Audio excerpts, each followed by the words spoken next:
Sir, ಈಗ ರಾಜ್ಯದಲ್ಲಿ ಅರ್ಧ ಬರ ಅರ್ಧ ನೆರೆ ಇದೆ ಸರ್. ಆದರೆ ಸಚಿವರೇ ಇಲ್ಲ, ಒಂದು 10 ಜನ ಸಚಿವರು ಹೆಲಿಕಾಪ್ಟರ್ನಲ್ಲಿ ಇದು ಮಾಡ್ತಾರೆ. ಅದು ಬರಪೀಡಿತ ಜಿಲ್ಲೆ ಅಂತ ಘೋಷಣೆ ಮಾಡಬೇಕು ಅಂತ ದಾವಣಗೆರೆ ಸೇರಿದಂತೆ ಕೆಲವೊಂದಿಷ್ಟು ಜಿಲ್ಲೆ. ಅಲ್ಲ, ಸಹಜವಾಗಿ ಈ ವರ್ಷ ಇಡೀ ರಾಜ್ಯದಲ್ಲಿ ಮಳೆಗಾಲದ ಅಭಾವದ ಕಾರಣಕ್ಕೆ ಬರ ಬಂದಿದೆ. ಸರ್ಕಾರ ಎಷ್ಟು ತಾಲೂಕುಗಳನ್ನು ಬರಪೀಡಿತ ಘೋಷಿಸಬೇಕು ಅನ್ನುವಂಥ ಇನ್ನೂ ಪ್ರಾಥಮಿಕವಾದಂಥ ಸಮೀಕ್ಷೆಯನ್ನೇ ಸರ್ಕಾರ ಆಲೋಚನೆಯನ್ನು ಮಾಡಲಿಲ್ಲ. ಕುಡಿಯುವ ನೀರಿನ ಹಾಹಾಕಾರ ನಿರ್ಮಾಣ ಆಗ್ಬೋದು, ವಿದ್ಯುತ್ತಿಗೆ ಸಮಸ್ಯೆ ಆಗ್ಬೋದು, ಮೇವಿಗೆ ತೊಂದರೆ ಆಗ್ಬೋದು, ರೈತನ ಪರಿಸ್ಥಿತಿ ಎಲ್ಲಿ ಮುಟ್ಟುತ್ತೋ ಅನ್ನುವಂಥ ಗೊತ್ತಿಲ್ಲ. ಇಂಥ ಪರಿಸ್ಥಿತಿಯಲ್ಲಿ ಸಮರೋಪಾದಿಯಲ್ಲಿ ಸಚಿವ ಸಂಪುಟ ಕೆಲಸವನ್ನು ಮಾಡಬೇಕಾಗಿತ್ತು. ಒಬ್ಬ ಸಚಿವನಿಗೆ 3 ಜಿಲ್ಲೆ 4 ಜಿಲ್ಲೆಗಳನ್ನು ಪ್ರಕೃತಿಯ ದೃಷ್ಟಿಯಿಂದ, ವಿಕೋಪದ ದೃಷ್ಟಿಯಿಂದ, ಬರದ ದೃಷ್ಟಿಯಿಂದ ಸಮೀಕ್ಷೆ ಮಾಡಬೇಕು ಅಂತ ಹೇಳಿದರೂ ಕೂಡ ಇನ್ನು ಸಚಿವರು ಭೇಟಿ ಕೊಡ್ತಾ ಇಲ್ಲ. ಪೂರ್ತಿ ಮಂತ್ರಿಮಂಡಲ ಮಾಡಬೇಕು ಅನ್ನುವಂಥ ಆಗ್ರಹ ನಮ್ಮದಿದೆ, ಅದು ಅವ್ರ ಪಾರ್ಟಿ ವಿಷಯ.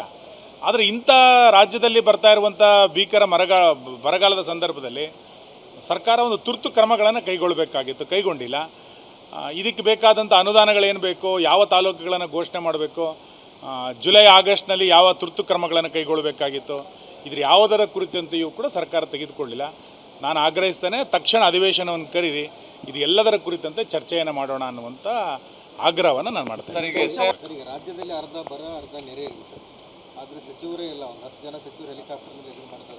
ಅದು ಬರಪೀಡಿತ ಜಿಲ್ಲೆ ಅಂತ ಘೋಷಣೆ ಮಾಡಬೇಕು ಅಂತ ದಾವಣಗೆರೆ ಸೇರಿದಂತೆ ಕೆಲವೊಂದಿಷ್ಟು ಜಿಲ್ಲೆ. ಅಲ್ಲ, ಸಹಜವಾಗಿ ಈ ವರ್ಷ ಇಡೀ ರಾಜ್ಯದಲ್ಲಿ ಮಳೆಗಾಲದ ಅಭಾವದ ಕಾರಣಕ್ಕೆ ಬರ ಬಂದಿದೆ. ಸರ್ಕಾರ ಎಷ್ಟು ತಾಲೂಕುಗಳನ್ನು ಬರಪೀಡಿತ ಘೋಷಿಸಬೇಕು ಅನ್ನುವಂಥ ಇನ್ನೂ ಪ್ರಾಥಮಿಕವಾದಂಥ ಸಮೀಕ್ಷೆಯನ್ನೇ ಸರ್ಕಾರ ಆಲೋಚನೆಯನ್ನು ಮಾಡಲಿಲ್ಲ. ಕುಡಿಯುವ ನೀರಿನ ಹಾಹಾಕಾರ ನಿರ್ಮಾಣ ಆಗ್ಬೋದು, ವಿದ್ಯುತ್ತಿಗೆ ಸಮಸ್ಯೆ ಆಗ್ಬೋದು, ಮೇವಿಗೆ ತೊಂದರೆ ಆಗ್ಬೋದು, ರೈತನ ಪರಿಸ್ಥಿತಿ ಎಲ್ಲಿ ಮುಟ್ಟುತ್ತೋ ಅನ್ನುವಂಥ ಗೊತ್ತಿಲ್ಲ. ಇಂಥ ಪರಿಸ್ಥಿತಿಯಲ್ಲಿ ಸಮರೋಪಾದಿಯಲ್ಲಿ ಸಚಿವ ಸಂಪುಟ ಕೆಲಸವನ್ನು ಮಾಡಬೇಕಾಗಿತ್ತು.